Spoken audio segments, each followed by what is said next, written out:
Good evening, ladies and gentlemen. Welcome back to Research Roadshow. Today is January 8th, and this is episode 10 in my defense of Julian Assange and the struggle of the people who support Julian to get him freed from prison. As you know, Julian Assange uncovered, through WikiLeaks, helped to uncover a number of wrongdoings that even people who are in the conspiracy theorist or conspiracy analyst camp could not have foreseen just 11 or 12 years ago.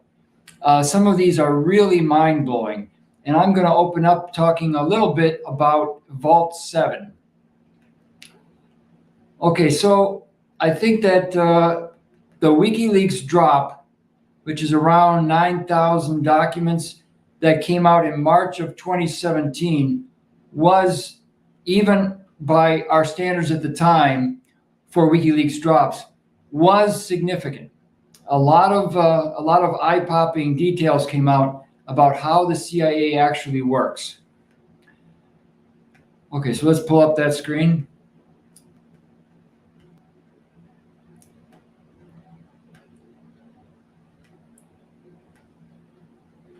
All right, so this is WikiLeaks.org website. And here it goes into a little bit of detail. The intro says, today, March 7th of 2017, WikiLeaks begins its new series of leaks on the U.S. Central Intelligence Agency. Codenamed Vault 7, it is the largest ever publication of confidential documents on the agency. The first full part of the series, Year Zero, comprises 8,760 documents and files from an isolated high-security network situated inside the CIA's Center for Cyber Intelligence in Langley, Virginia. And as we'll find out later, it's not only in Langley, Virginia. It follows an introductory disclosure last month of CIA targeting French political parties and candidates in the lead up to the 2012 presidential election. Recently, the CIA lost control of the majority of its hacking arsenal, including malware, viruses, Trojans, weaponized zero-day exploits, malware remote control systems, and associated documentation. This extraordinary collection, which amounts to more than several 100 million lines of code, gives its possessor the entire hacking capacity of the CIA. The archive appears to have been circulated among former U.S. government hackers and contractors in an unauthorized manner, one of whom has provided WikiLeaks with portions of the archive. Okay, so what's happening here is the CIA may or may not have accidentally lost control over some of its code or some of its hacking ability. As George Webb has pointed out, we know that many technologies, for example, in the aerospace, in the chemical industry, in the space and cyber worlds, various patents or various technologies were leaked, quote unquote, leaked to foreign countries such as China, Russia, and probably even Iran. Now, and then a few years later, they come back and waving, in front of our congressional leaders, waving a satellite image. Look, the bad guys have this technology.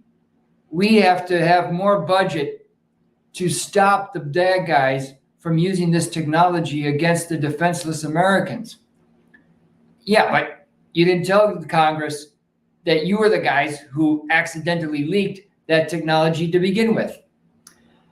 So we have to wonder if the documents leak, the accidental leaking of many of these advanced tools that were later picked up by foreign countries was not also intentional. But you could argue either way, because some of these were robust, and I'm sure that certain parties within the CIA at the higher echelons would not want just anybody having control over these technologies. And I'll explain one of them in what limited personal knowledge I have of one of these technologies. Okay, so back around 2015, I was proofreading some documents for a couple of kids at the Polytechnic University of Turin, which is just a couple miles from my house. And, being mother tongue English and having some technical background, I was, my skills as a translator or proofreader were in fairly high demand. Because there are certain terms that, things like tools like Google Translate just won't do. When you're doing a professional quality paper, you want a professional to look at it. Okay, so one of these kids, or two of them, had went on to graduate. He got his master's degree, and then he went to work for a German company. It was a small Italian company in cyber working for a German company, and the German company was on contract to a company in India, and the Indian company was on contract to, I forget whether it was the Netherlands or in Belgium, but then the top company was in Liverpool. Now, why am I going through all that? Because they had some very interesting code that they were working on. And it involved being able to manipulate at a very, very low level the master boot record. Okay. And it was part of something called white hat testing. But let me rephrase it another way. First, I'll pull up the graphic. But it's important that I give you this idea of just how advanced some of these tools are, and how you, as a tax-paying citizen, could be directly affected, and you might even face jail time for not knowing how these things work.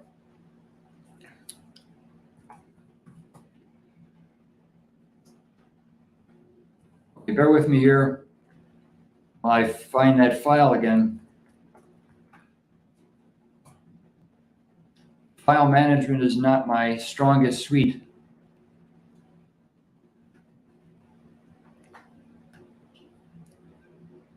All right, I'll just go to, I'll just pull it up at Google Maps. That's probably the fastest way.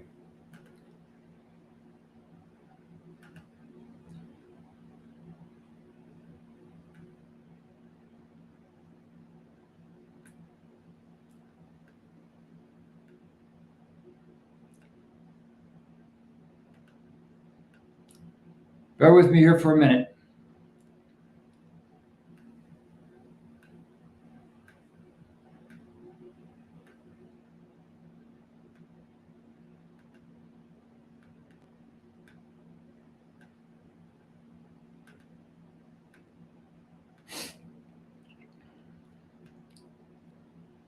All right, so here we have I'm sorry, I didn't even share it yet. Here we have the downtown Turin, Italy. And one of the companies here at the Polytechnic University of Turin is a company that George highlighted about a year ago in the cyber business.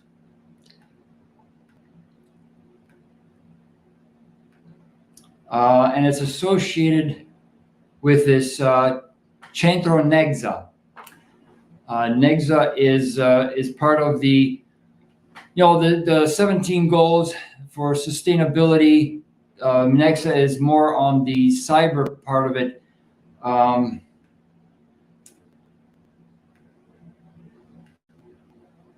All right. It looks like they're no longer here. But in this building where you have the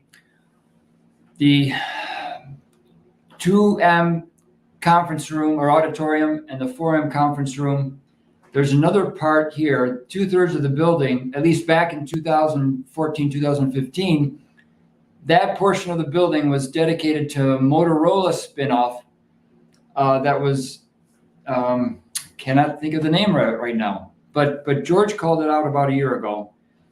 These two graduate students went to work after graduation for this little company, and the name, they were linked to blackbirds.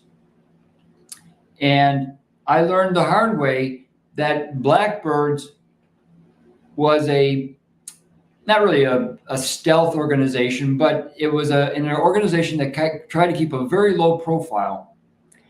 And what blackbirds claimed to be able to do was to put a file on your computer, and there was no way for you to say, hey, I never downloaded that file. Somebody else manipulated my file system and put that file on my laptop. I did not do that. Now, up until Vault 7, it was my understanding, and I think many people believed, that a really good expert in cyber could find out how that file got onto your PC. They would say, okay, it was downloaded from this node to this node to this node, and then a few seconds later, it went from this node to this node to this node. And Chris Hunter probably knows a lot more about this than I do. But in the end, and Vault 7 supports this, Blackbird's technology is so good that that even the best experts in the world cannot say where the file originated or who moved the file from point A to your laptop. Now, why is this important? Because this means that, well, the best example is probably the Russia scandal. Did you ever hear of that? There are all kinds of claims that Russia interfered with our elections. So Russia must have taken data somehow off of our electoral system, although I don't know how, because we're supposed to be voting in secret, right? It's supposed to be a secret ballot. I don't know how this information is traveling over the internet, but somehow Russia was able to get a hold of these files, manipulate the data, and then send them back on their way. And this was the whole origin of the Steele dossier, right? Christopher Steele and his team. But now we know, thanks to Vault 7, and what little information I have about Blackbirds, which eventually winds up being a UK company, we know that it is possible to make it look like Russia was the originator of the scam, when in fact it was not. It could be, these guys are so good. And I think it was Lightning 2. Julian talked about Lightning 2. These guys are so good that they can make it look like that like you or me was responsible for moving those files around. Because there's no way to really accurately test prove the route of IP network, right? It's interesting though that building disappeared, that company, that it begins with a C, and George probably knows it. Anyway, to get on to my next point, that that is when the powers that be probably decided that they had to do more to wrest control of WikiLeaks.org away from its founders. Because, that coming out in March of 2017, it was a very big deal, especially because everyone was talking about election hacking. The other reason that it's important, this information about putting a file on your laptop that you did not download, that's important because it gives the bad guys an opportunity to arrest you. For example, they can pull you over at an airport. They've tried corrupting you. They've tried in any way to look for some blackmailable information on you. Having nothing, they could pull you over at an airport and say, Mr. Wilkins, can you step into this area over here? We need to inspect your luggage. And if I let my laptop out of my sight for a few minutes, they could put a file on there and say that I downloaded the secrets for the B-5 bomber, a hypersonic bomber with very, very advanced weaponry.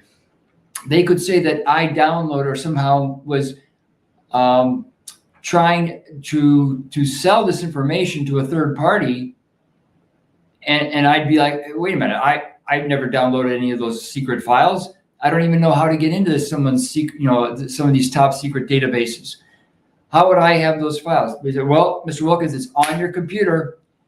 You can invite the world's greatest experts in cyber, and they cannot prove that Wilkins did not download it. So they've got you. So basically, this gives the powers that shouldn't be the right to arrest someone. Well, I won't say everybody's innocent, but they can arrest you just because they have the suspicion, okay? And there's no due process.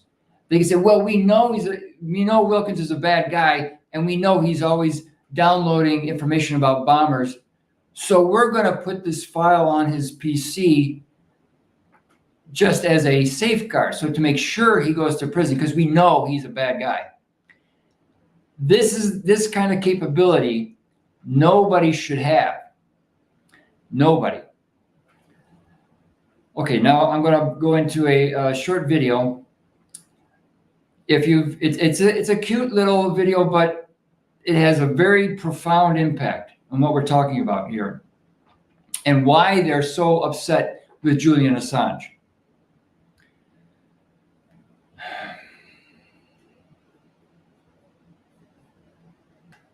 Okay.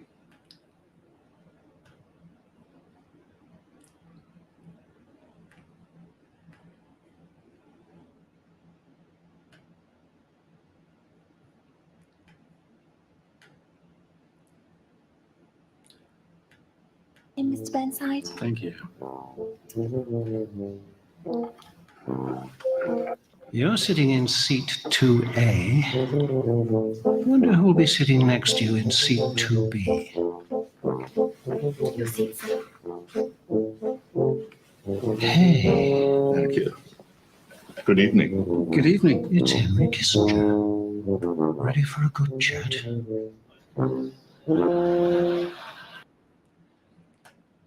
Okay, that's a humorous intro to a very serious topic. Henry Kissinger has been one of the most influential statesmen in American history since he turned around 30. And he's, 99 now? That is a long period of time to have that much influence over so many think tanks and so many people on or near Capitol Hill and on foreign diplomats.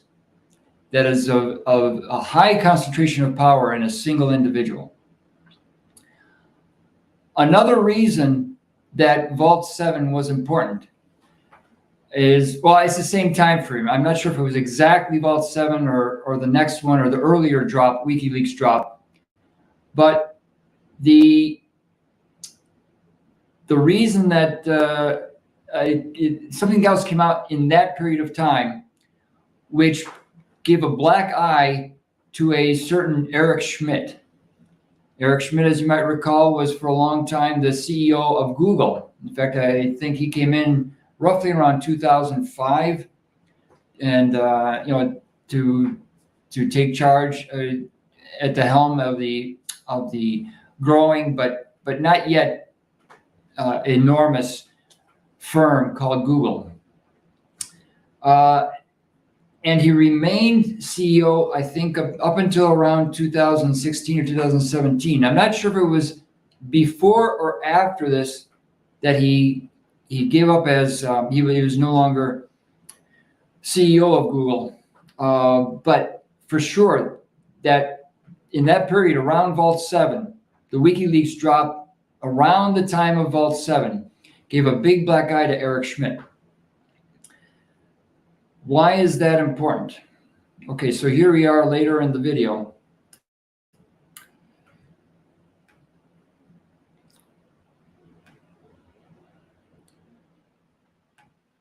World, how the world really works, and of course his contributions to America and the world. I also argue that we have a pretty strong role here in the digital world, and it's the combination of the physical and digital will draw a lot of them. So we've agreed two together, and Dr. Kissinger just published an extraordinary book on the structure of the world. I like to think of it as how the world works. I, of course, wrote how Google works, right? So perhaps we can start, Dr. Kissinger, by saying, how did you want to do this, and why are we here? Well, I was brought up in the non-digital world.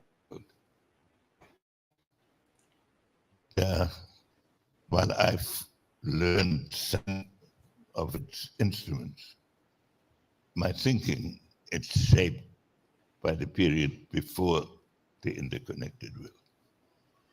So Eric and I have been meeting at various conferences. I've been fascinated by what he knows. I don't know whether he's been fascinated by what I know, but it. Okay, let's pause there for a minute. One of the most censored videos on the internet is Eric Schmidt at South by Southwest. And he's apparently had a little bit too much to drink or maybe smoke, but I don't know, but he's letting loose. And he's just heaping praise. I think it's around 2010. He's just heaping praise on Dr. Kissinger that practically single-handedly saved the world by moving all these people from one part of the map to the other part of the map and by creating all these companies.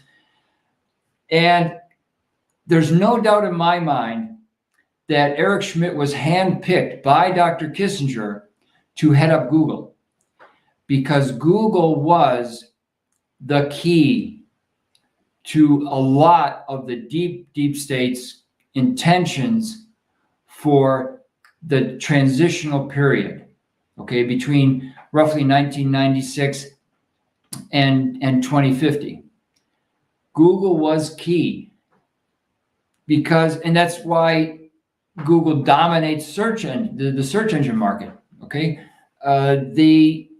There's so much money has been put into Google to make it become the web crawler, as it used to be called, the web crawler, surpassing the other 6-7 competitors in the space in a very short time period, and just heaping tons and tons of patents on top of what Sergey Brin and Larry Page started out with. The Google patent portfolio is mind-blowing, truly mind-blowing. Why is this? How does this relate to Julian Assange? Because Assange and the rest of the WikiLeaks crew were pretty much allowed to do whatever they wanted until they got to touch certain sensitive topics and sensitive people. I think one of these was the exposure that they gave to Eric Schmidt. For example, it's very surprising how many biologists that Eric Schmidt knows. I bet he knows more biology than a lot of people who actually have a PhD in biology. He is so Dr. Kissinger is being kind of cute here when he says, from time to time, Eric and I cross paths at a conference or whatnot. Actually, they worked very, very tightly together, especially between 2004 and 2014. The Google is fundamental towards controlling the cognitive map. Okay, and as I said a few episodes ago, that's one of the main functions of the CIA, or at least it was in the 60s, 70s, and 80s. One of their main functions was to control the cognitive map of the American people, and or put on the bench anyone who risked exposing or creating cracks in that cognitive map, or some people allude to as the mirror in the middle of the room. You know, the globe, the invisible globe in the middle of the room, and inside you have all the telecameras, the cameras. The controlling the cognitive map is the reason that we have a lot of the goings on that we see right now in Congress, the circus with Kevin McCarthy, everything. It turns into a gigantic kabuki theater, because the American people, as soon as they say, oh, there's a new term that I don't know, I'm going to look it up. Where do they go? They go to Google. But the Google search results are tailored to the person using them. So if they know that you are living in a state like Nebraska, and that you live in a purple house, and that you have $45,000 a year income, they will tailor the search results to your profile, the type of, that the CIA, thanks again to WikiLeaks, we know that there are at least 15 levels of deplorable. Okay, so if you're a third level deplorable living in Nebraska, you're going to get very specific set of search results, as opposed to someone living in the South Bronx who's earning $18,000 a year, and he or she is, they're doing the same search terms, but a completely different list of search results. So that's why one of the reasons I think that they started to really go after Julian around 2018 is because of the exposure that WikiLeaks gave to Eric Schmidt's letters and relationships with people in science, the scientific disciplines, and to other people in Europe. The other person that the WikiLeaks gave a black eye to was Mike Pompeo. Mike Pompeo is probably the worst of all the CIA directors, since 1960. He's a real phenomenon. Let's leave it at that. A real phenomenon. So God bless Julian Assange and his crew for the exposure they gave to Pompeo. Let's go back to the chat. The video I was showing before. Oh, shout out to Kate in Idaho for sharing this video with us.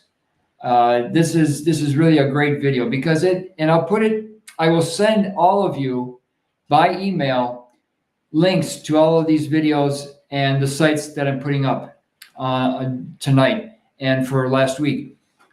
So we'll look for that email tomorrow morning. But the first 25 minutes of this video goes hand in hand with what we're seeing coming out of the World Economic Forum in the past couple weeks. They're pretty much laying it out for you that human beings, this is the end of enlightenment. This is the beginning of a new dawn, a new age for humanity. And they're going to drag us kicking and screaming because we little people just don't get it. We don't know what's good for us. They, the big people, have to drag us into it for our own good.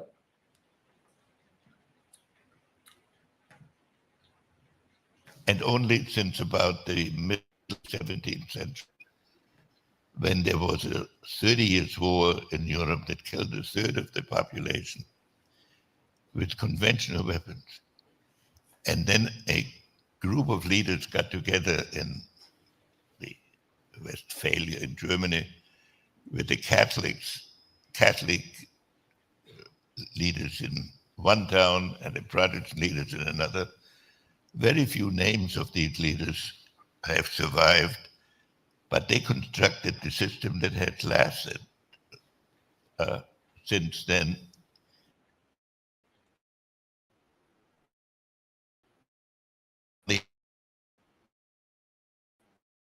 The number of prints are going to see balance is maintained by a certain common system of justice, that is, that the system is considered not perfectly just, but just enough so that nobody wants to overthrow the whole system and seek adjustment within it. That's in China, that concept never existed. In China, the idea of order was that China is the center of the universe.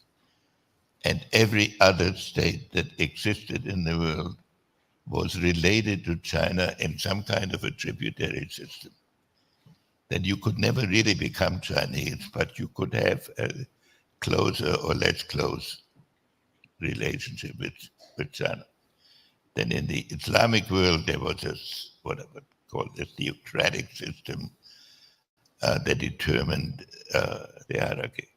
So now, for the first time in history, the various regions of the world are related to each other through technology and with instantaneous communication, and so they can affect each other. The Roman. Okay, so like I said, tomorrow morning, I'm going to send each of you an email containing all of these links, and I strongly encourage you to watch the first 25 minutes of that video with Dr. Kissinger, because he practically comes right out and says that these things were going to happen anyway. The nuclear warfare, chemical warfare, biological warfare, cyber attacks, psychological warfare of various types were going to be used if we maintain the Westphalian system. And it could only end badly. So we, the big people, have to preempt this dystopian world by dragging you kicking and screaming into a temporarily dystopian world, but then in the long run, like somewhere between 2050 and 2090, it's going to be beautiful. It'll be great. You'll love it. Okay. I'm going to stop right there for now. I'm going to put up going back to the cognitive map. I'm going to put up a video that Mark did Mark Kulak on his channel, who's atonic.live, did a great summary of, or watch party of. But Mark took down that video. I think he was afraid of getting a copyright strike or something. He took down that video, but I think it was 169.6. Don't quote me on that, but look for 169.6 on one of his other channels. Here's the original video that he watched partied, and then I'll explain why it's critical to Julian Assange's permanent residency in prison.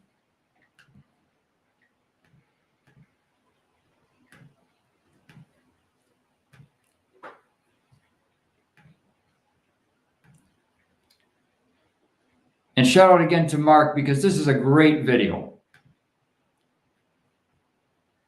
In terms of the epidemic. So e-cigarettes, vaping, was something that was introduced approximately in 2007. And it was supposed to be an alternative to cigarette smoking. It was a way for people to stop cigarettes, but still get the nicotine and be able to vape it or to vaporize it and inhale it and get the nicotine that way without all of the chemicals that are associated with cigarette smoking. Well, since that time, it's become very popular with high school students, where up to 20% of high school students have vaped or are vaping, as opposed to just 3% of adults. And that's going to play a role in what we see in the epidemiology of this recent outbreak of acute respiratory failure in people who use e-cigarettes and vaping. So we're going to talk more about that. So the three big categories that are used in vaping is, number one, of course, nicotine, which is what its original purpose was. But number two, you can also vape THC and CBD, which is tetrahydrocannabinol. That was only about 17%. And so about 46% used both. But you can see here that it seemed to be tied more to THC, but there were some people that had used just nicotine only.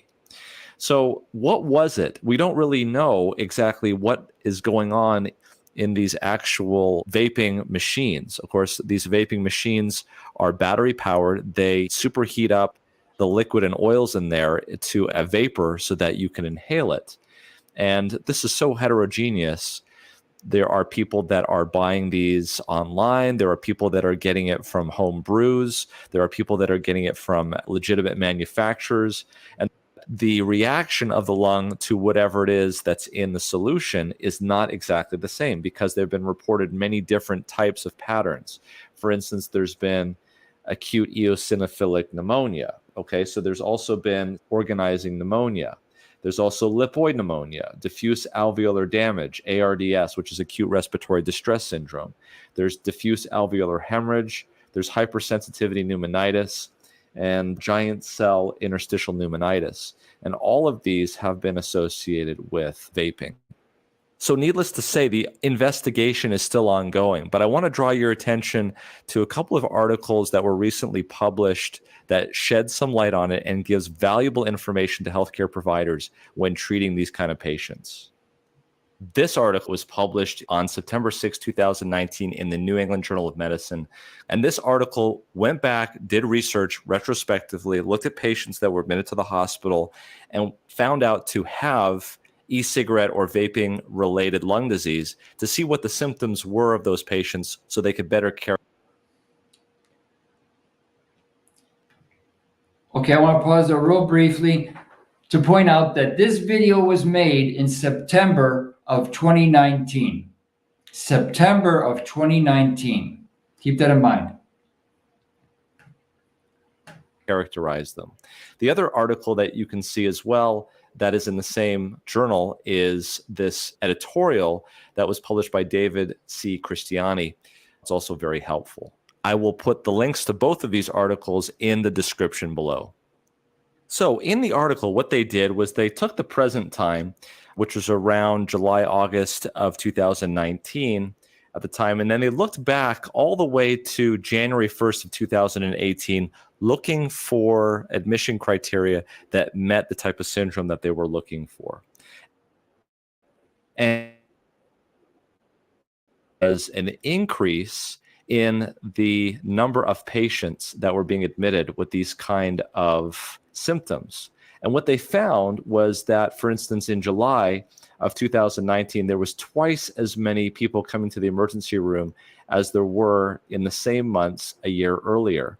And so on all of these data points, they looked back 90 days to see whether or not the patient had a history of e-cigarette use. Let's look at the data and see what they found. They found that there was about 53 patients that they could actually go back and look at after they excluded a few because they couldn't completely go through all the records. Overwhelmingly, the patients were male, 83%. And the average age was actually 19, which is important because the range was actually 16 to 53, which tells you that there were a lot of people down here towards the bottom range, toward the 16, 17, 18, 19-year-olds. Those are the people that are using vapes and e-cigarettes the most. How many people ended up getting admitted and actually on ventilators?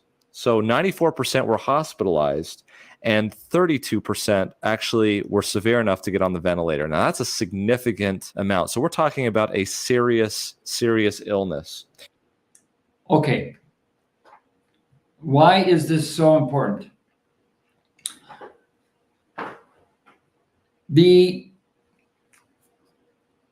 This happened during the period of the beginning of September 2019 till the third week of September 2019.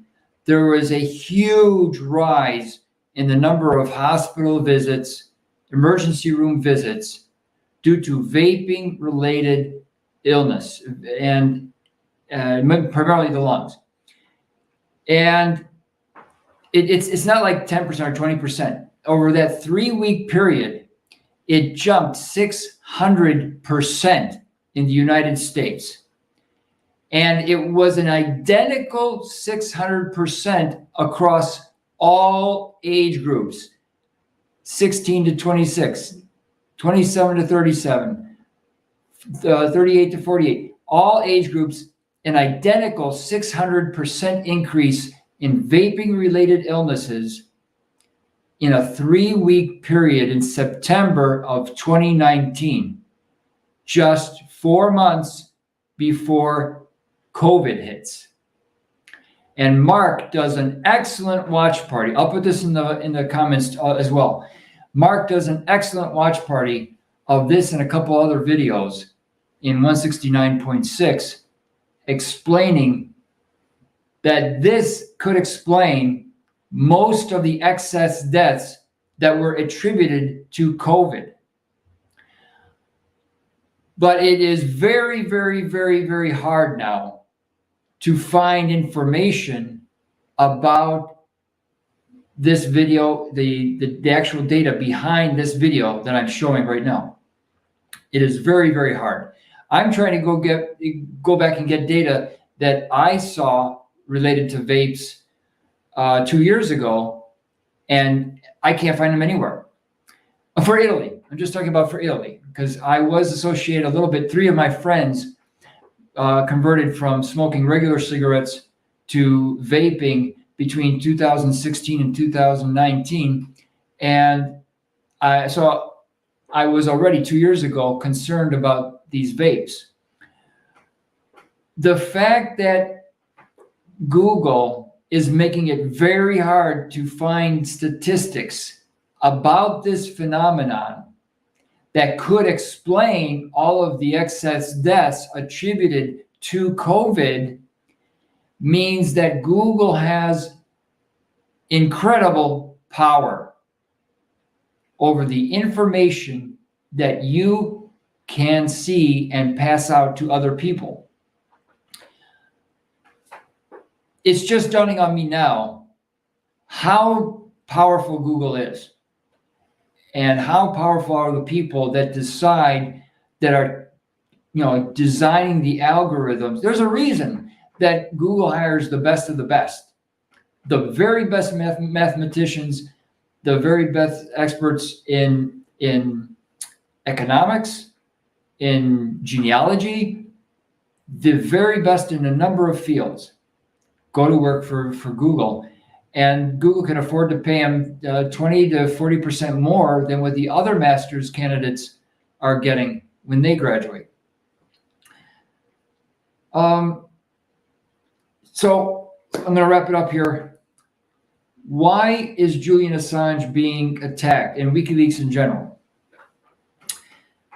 Because the quote unquote, the citizen journalists, honest to God citizen journalists, are a real threat because they risk to wake people up. So the powers that be have created in the alternative news business a number of what you could call limited hangouts. Well, no, limited hangouts is not the right term. a lot of younger journalists, citizen journalists, are making a good bit of money because their traffic is being pumped up by Google and company. If you see a citizen journalist with 850,000 subscribers, there is a very, very good chance that he is getting pumped up by the establishment for one of two reasons. A, he's drunk the Kool-Aid. He believes in sustainability and Agenda 21, and he thinks it's a really good thing. Or he's artificially induced to, I mean, he has no malintent. He's doing what he thinks is good journalism, but he has veered toward, for example, Dr. Malone. He applauds Dr. Malone. He thinks Dr. Malone is a great, the white hat on riding on a noble steed to champion the cause of the little people. And because he got suckered into believing that Dr. Malone is a good guy, he's somehow getting the views. His channel is getting, doors are opening for his channel. He doesn't know why. He thinks maybe it's his makeup, or maybe it's the tone of his voice. He thinks he's doing a great job as a citizen journalist. He doesn't know why his channel is on fire. It's simply because it has to be one of the two. If you're getting 850,000 subscribers, it's not because you look good. It's not because you have a beautiful voice or because your content is particularly accurate. Your journalism is accurate. It's because you are getting pumped up because in some way and to some degree, your channel or his or her channel provides some advantage to the powers that be. Okay. Look at George. George is one of the hardest working journalists that I've ever seen, and he's getting at best we were getting, I think, one YouTube channel we had like 6,000 subscribers. Okay, before it got pulled down, and it took a long time. That's 5 years to get 6,000 subscribers. So be cautious when you share a site, when you share a website or a citizen journalist's channel. Look well. Go through many of his or her videos and look for the tells. Okay, and look, see if there's a slant. Does he talk about Sina Bavari? Does he talk about Dr. Bob Langer?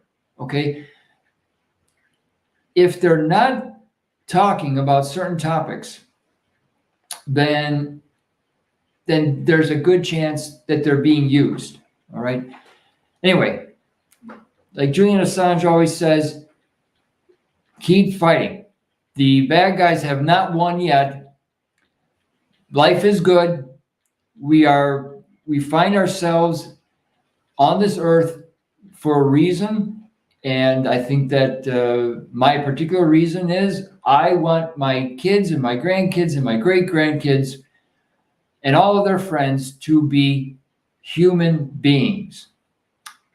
There's a lot of people in the U.S. establishment who think that life would be much better if we had a few chips in our brain. So it's going to be a fight. It's going to be a long-term. It's going to be a long uphill battle every step of the way. But we can win it. We have to keep fighting because we must.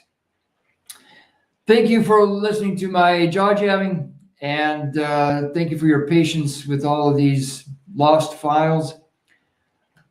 I will put, like I said before, I will give you links to the WikiLeaks files originally and to the videos that I put up tonight. Please, everyone, be well, be good to each other, and keep smiling because it drives the AI crazy.